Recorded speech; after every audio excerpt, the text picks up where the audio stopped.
Vê se começou a gravar aí para mim, por favor, alguém. Tá gravando. Pronto. Mano, Bom dia, meus amores, tudo bom?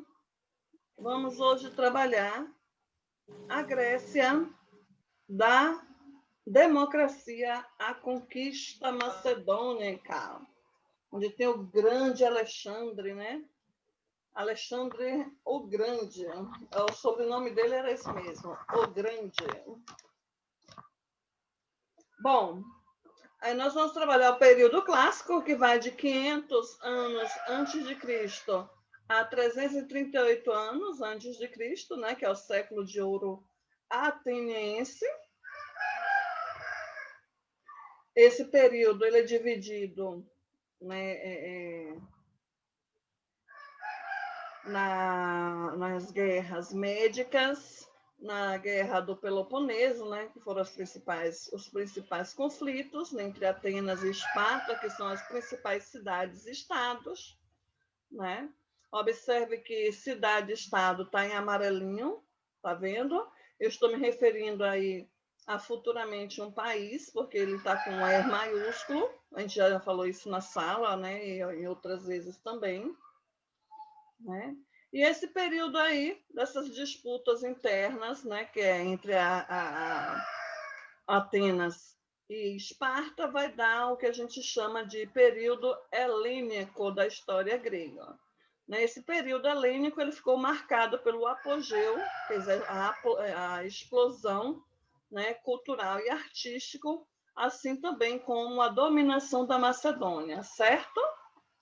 Lembrando também aqui a estratégia do grande, do maravilhoso Alexandre o Grande. Essa imagem aqui, né, muito bonito. Se eu não me engano, aqui é a construção da igreja. É como se fosse uma igreja, né? Em homenagem a Atenas, a deusa Atenas. Bom, vamos lá. Ele muda o negócio o tempo todo e você tem que ficar igual um doidinho. Bom, o período clássico, também conhecido como fase da hegemonia das polis gregas, polis quer dizer cidades, viu, meninos? Teve como força inicial a cidade de Atenas, que atravessava um momento político e econômico estável. Aqui nós temos a imagem, né, de dois grandes governadores, que é Clístenes e Péricles. Né? Não é o cantor Péricles, não, viu? O comércio ateniense estava voltado para o vinho e o azeite, né? Embora ele tenha se fortalecido com o financiamento, né, das estruturas políticas e militares, né? Nós tivemos vários legisladores, né, vários governantes, dentre eles Clístenes, que foi o mais decisivo, pois ele deu início à transição política que levou ao surgimento da democracia. Depois vem, no auge da democracia, que ocorre com Péricles, né? Ele teve um bom governo, né? E essa fase do governo de Péricles ficou conhecido como século do ouro, né? Século de ouro. As principais medidas tomadas por Péricles foram decisivas, né? Não só para acabar com os conflitos sociais internos, mas também para conduzir Atenas a um período de grande crescimento econômico, né?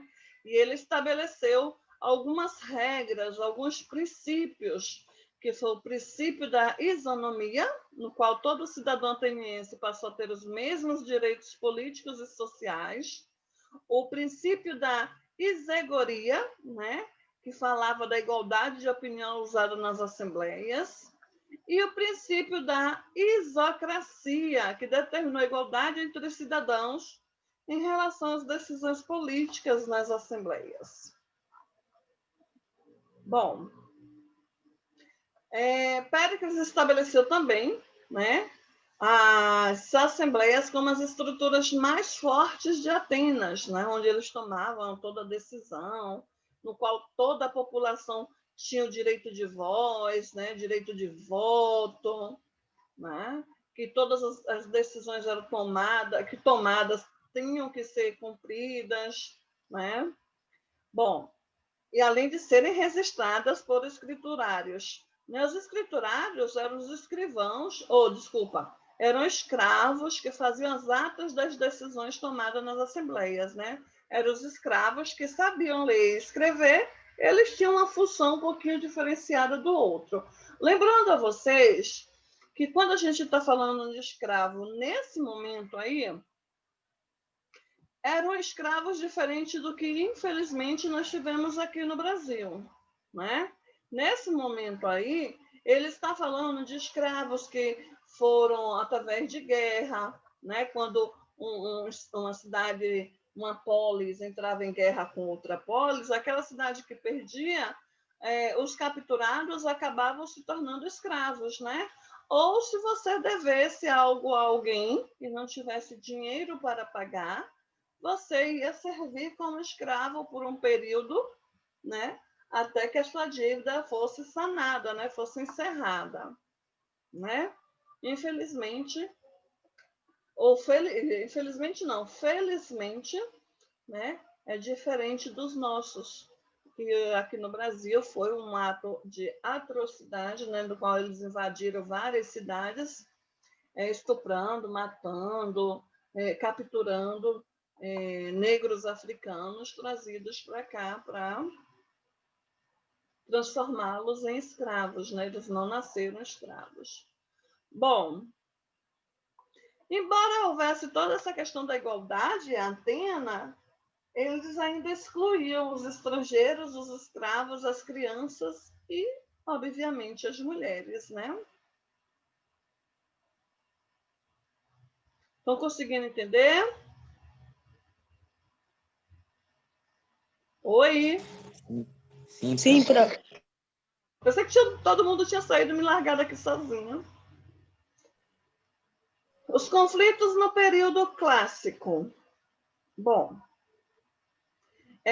o crescimento político e econômico foi decisivo para que ocorressem vários conflitos, né? Porque a economia era estável, o comércio era forte, né? E possibilitava contato com vários povos de culturas diferentes.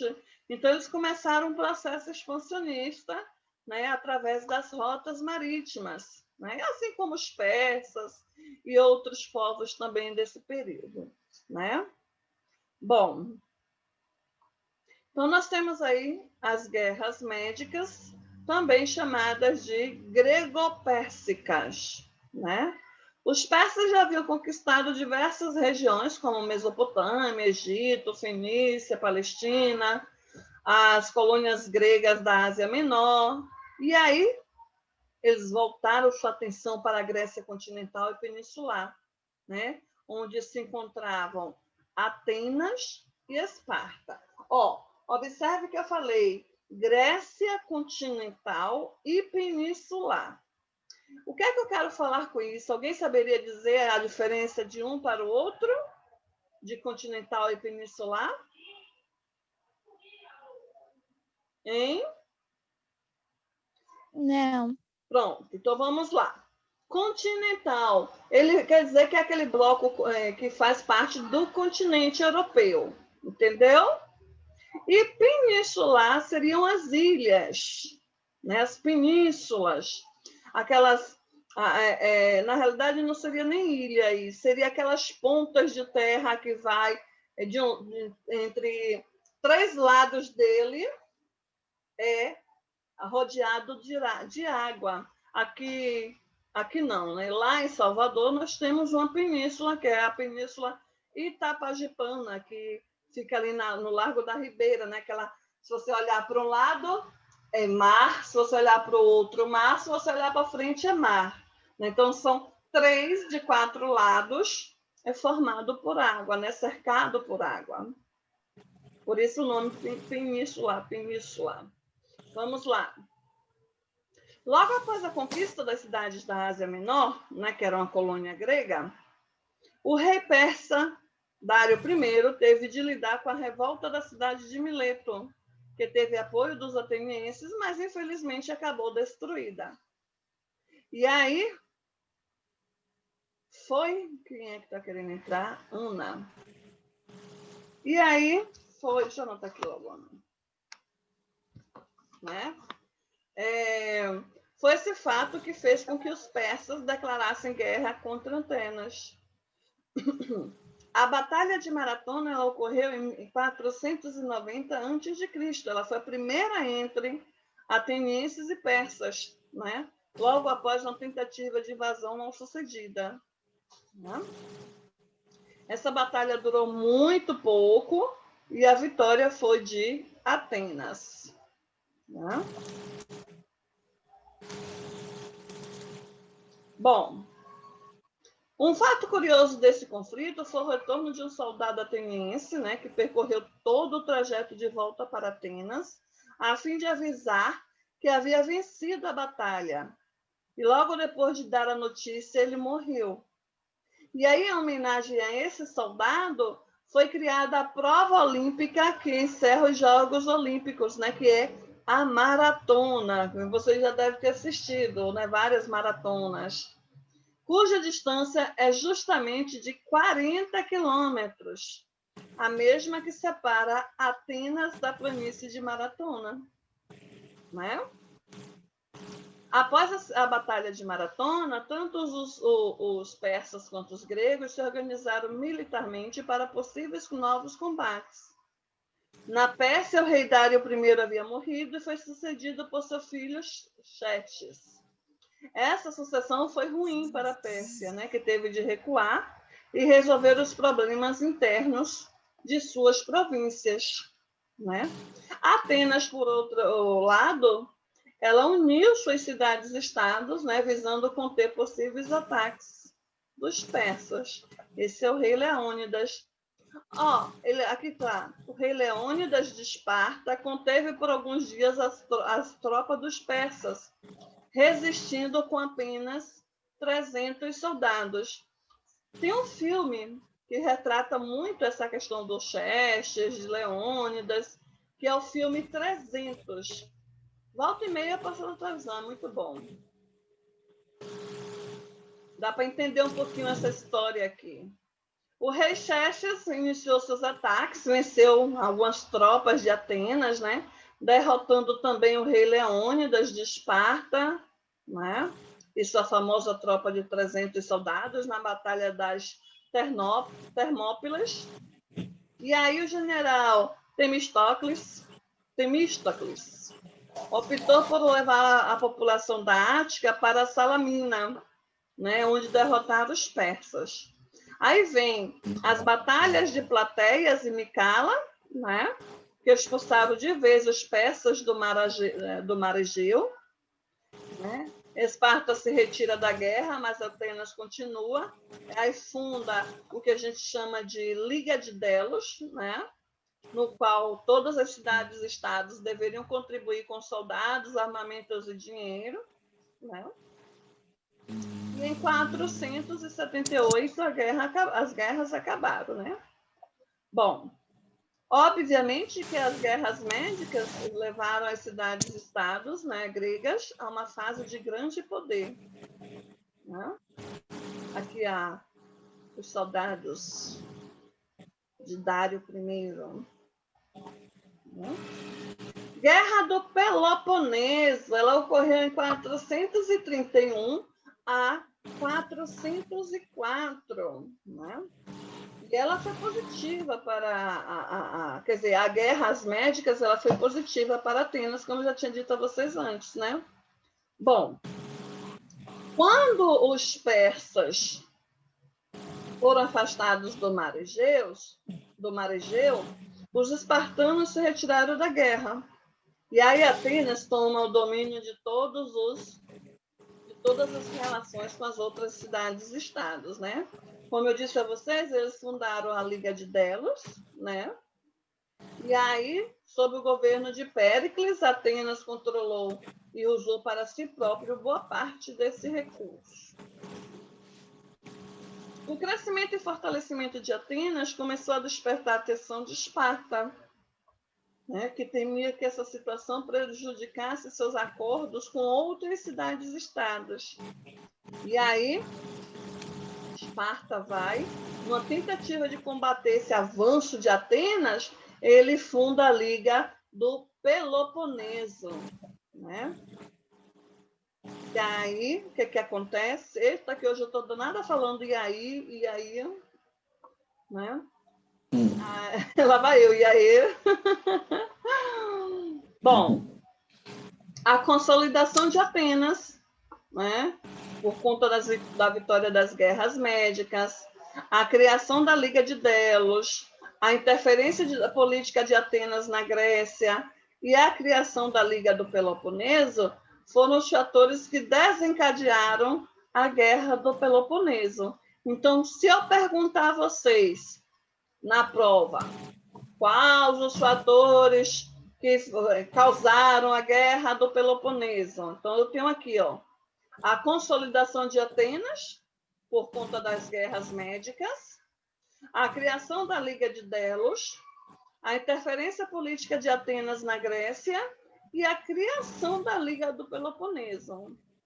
Certo? Bom, Atenas decretou bloqueio à cidade-estado de Potideia, né? Que foi uma colônia fundada por Coríntios, né? Decretou sanções econômicas contra Megara, tem acento, Megara, né? Que foi uma cidade aliada de Esparta, né? Essas duas medidas foram decisivas para o início da guerra de Peloponeso, né? Costuma-se dividir esse conflito em duas partes. Na primeira, que durou 10 anos, né? Um ano ganhava Esparta, no outro ano Atenas, aí ficou assim, né? Cada ano ganhava um estado. E em seguida houve um período de paz, né? Todo mundo quietinho, foi quase 15 anos, todo mundo quietinho, né? E aí vem a segunda fase do conflito, quando Atenas, né, resolve atacar Siracusa, que era aliada de Esparta. Os espartanos foram defender Siracusa e aí começou a guerra, né? E Atenas entra em falência e os espartas sobem no conceito, né? Se torna a próxima a grande cidade. Bom, da conquista macedônica ao helenismo. Essa aqui é bem interessante, porque ele vai falar a história de Alexandre o Grande, e ele é um cara que eu vou dizer a vocês daqui a pouquinho, eu vou mostrar a vocês o quanto ele foi inteligente, né? Aí a gente fala de um momento histórico de antes de Cristo, né, no qual o cara com poucas digamos assim, armamentos, né, em vista das armas que a gente tem hoje, ele conseguiu fazer uma conquista de terra enormemente grande.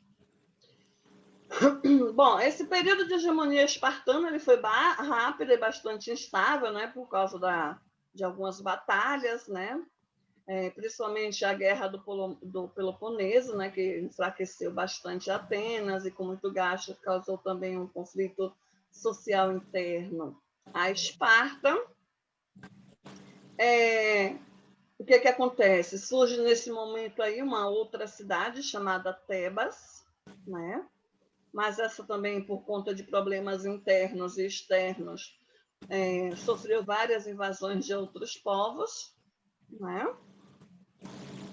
Bom, o rei Filipe II da Macedônia, ele queria invadir a Grécia, e aí o que ele faz? Ele começa a estimular a rivalidade entre as cidades gregas, né, que já estavam divididas e enfraquecidas por conta das guerras, e aí ele consegue, né, conquistar a Grécia continental, né, e surge nesse momento aí Alexandre o Grande, filho de Filipe II. Né? Bom, Filipe, ele conseguiu, deixa eu ver se tem aqui, pronto, deixa eu vou chegar lá, deixa eu ver se tem mais alguma coisa aqui, não. Aqui é a infantaria do exército de Alexandre, tá vendo? Utilizando arqueiros, flechas. A gente vê muito em filme hoje, né? E quem deu essa criação da formação de ataque foi Alexandre o Grande. Pronto, aqui está. Tá vendo todas essas cidadezinhas aqui com a bolinha vermelha? Se Sim. vocês observarem, ela tem o nome dele. Ó, Alexandria, Alexandria de Issos, Alexandria de Carmanha, Porto de Alexandria, Alexandria de Niceia, Alexandria de Aracócia, Alexandria de Ária, Alexandria do Cáucaso, Alexandria de Margiana e Alexandria de Sogoiana. Então, imagine vocês, em 350 mais ou menos antes de Cristo, o cara pegou isso aqui, ó, tá amarelinho, tá vendo? A Macedônia, Péria. Isso aqui foi o que o pai deixou para ele, Filipe II. E aí ele sai, conquista tudo isso aqui que está de verde, ó. De verde escurinho, tá vendo? Com as poucas armas que eles tinham naquela época, né? Então, esse foi o Império de Alexandre, por isso que ele é chamado de Alexandre o Grande. E ele conquistou em um pouco espaço de anos, viu? Pouquíssimos anos eles conseguiram conquistar isso aqui tudo. Eu acho que nesse período aí, ele é o cara, sabe? Bom, Alexandre o Grande manteve as estruturas políticas e econômicas dos povos conquistados, né, bem como sua cultura e religião. Isso foi bem interessante, né? Porque geralmente quando os conquistadores eles entram, eles derrubam, a primeira coisa é a cultura e a religião do povo conquistado, né? Eles introduzem a religião, como aconteceu aqui no Brasil, né? Quando os portugueses vieram, que assassinaram muitos indígenas e aí mandaram eles vestirem roupas e batizaram, né, na Igreja Católica, que era a igreja predominante, a religião predominante nesse período, né? Já Alexandre ele fez diferente, ele manteve a cultura, cada povo conquistado com sua cultura, né? E aí, para que não houvesse briga entre uma cidade e outra conquistada por ele, ele fez né, manteve uma relação, fazendo com que povos diferentes se casassem, assim como ele próprio também se casou com a princesa persa, né? Ele não procurou alguém, né, da Macedônia para casar, ele foi para manter essa, né? Ele se apaixonou por essa princesa persa e se casou com ela, né? Bom, esse período da grande dominação macedônia, ela fica conhecida como helenismo, né? E aí ele investiu bastante na cultura, né? Criou cidade chamada de Alexandria, no Egito, onde foi criada a maior biblioteca do mundo. Imagine vocês, naquele período, né? No Império de Alexandre também foi criado museus, houve incentivo ao teatro, à pintura, à arte, né? Todo tipo de arte, seja arquitetônica, escultura, né? Então, ele foi um cara muito interessante, muito próspero, né? Ele morreu, dizem que ele morreu por conta da malária, né? E aí sua área conquistada, né? O reino macedônico, foi dividido em 3 partes: o reino da Síria, o reino do Egito e o reino da Macedônia. Além disso, ele manteve a Pérsia e a Índia, né? Que eram cidades-estados e acabaram se tornando independentes. Bom, a Grécia Antiga ela viveu um esplendor cultural, né? Gente, falta 9 minutos, viu? Além da religião, a Grécia teve como destaque o teatro, a filosofia, a ciência e a história, né? Isso se deu os contatos com outros povos. O período clássico da Grécia, Péricles aproveita os recursos acumulados pela Liga de Delos e investe na cultura grega. O único país hoje que não investe na cultura somos nós. Quer dizer, tem outros também, mas o pior é nós, né? Que a fase da consolidação da cultura grega foi um período de dominação macedônica exercida por Alexandre o Grande, que investiu na construção de museus, teatros e bibliotecas. Na religião, né, que foi bastante influente para os gregos, né, eles eram politeístas, né, eles tinham vários deuses mitológicos, né, deuses que possuíam poderes sobrenaturais, né? Esses deuses eles se reuniam no Monte Olimpo, né, de Panteão. Alguém sabe aí um deus grego?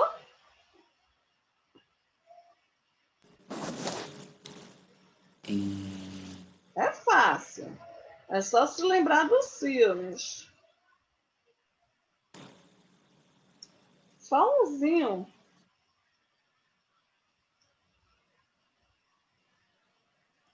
Eu falei o nome de uma deusa aí, que é uma cidade.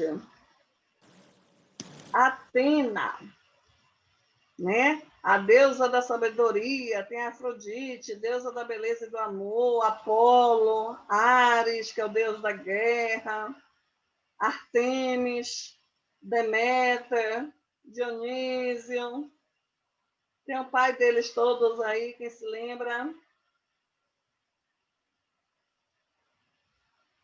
Ninguém está assistindo o filme, hein? Tem Hermes, Hades, o deus do submundo, Poseidon. Lembraram quem é o pai de todos os deuses aí? Não. Zeus. Aí vem os semideuses, quem assistiu oh meu Deus, como é? Perseu, né? Aquele filme. Oh meu Deus, esqueci o nome do filme agora. Que tem Perseu, que ele vai e mata a Medusa. Pronto, tá bom, né? Depois vocês procuram. Então vamos lá. O principal deus da Grécia Antiga era Zeus, que era o criador do universo e dos homens. Aqui está falando, depois vocês leem com mais calma.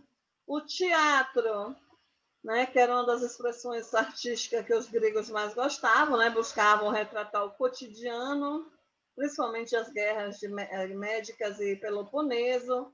Né, geralmente essas festas, né, era atribuída ao deus Dionísio. E aí nós temos dois gêneros que é muito importante, né, teatrais, que é a tragédia e a comédia, viu? Não esqueçam disso. Seus principais representantes foram Esquilo, né, Ésquilo, Sófocles e Eurípides. Né? A comédia buscava retratar o cotidiano social e político da Grécia, usada como principal ferramenta a sátira, né, que é um discurso ou texto ou uma obra que critica de forma humorada ou sarcástica, por isso o nome sátira. O principal representante da comédia foi Aristófanes. Já dentro da filosofia, né, nós temos aí Protágoras, Heródoto de Alicarnasso, nós temos Sócrates, Platão, Aristóteles, né, que são muito importantes. Né? Deixa eu ver uma coisa aqui. Eu vou parar aqui, senão não vai dar tempo. Nós temos aí Protágoras, que foi o principal persuador da escola sofista, né? Ele defendia a não existência da verdade absoluta. Já Heródoto de Halicarnasso, ele é considerado o pai da história, e a história como a gente está estudando agora, né? Vai que eu coloco na prova. Quem é considerado o pai da história? Sócrates, Platão, Aristóteles ou Heródoto? Quem é que vocês vão responder?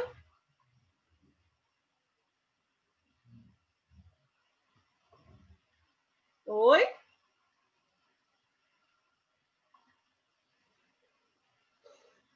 Sócrates, né? Ele negava as concepções sofistas, né?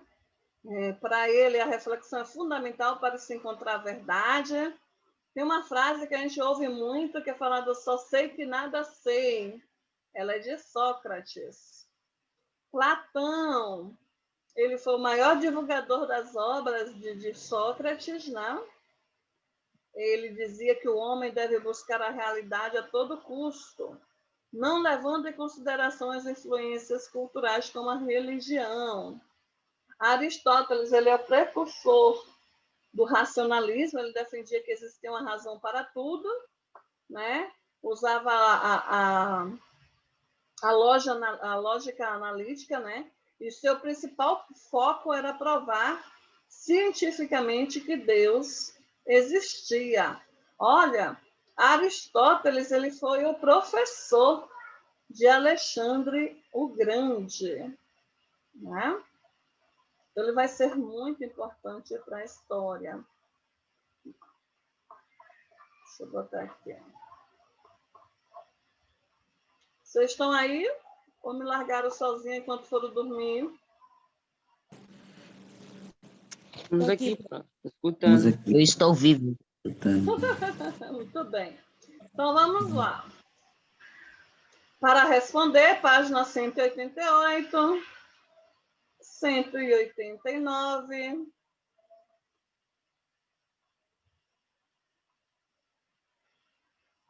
194 e 197. Viu?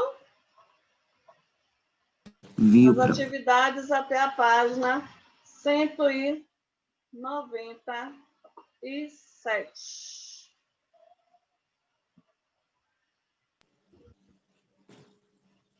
Cadê?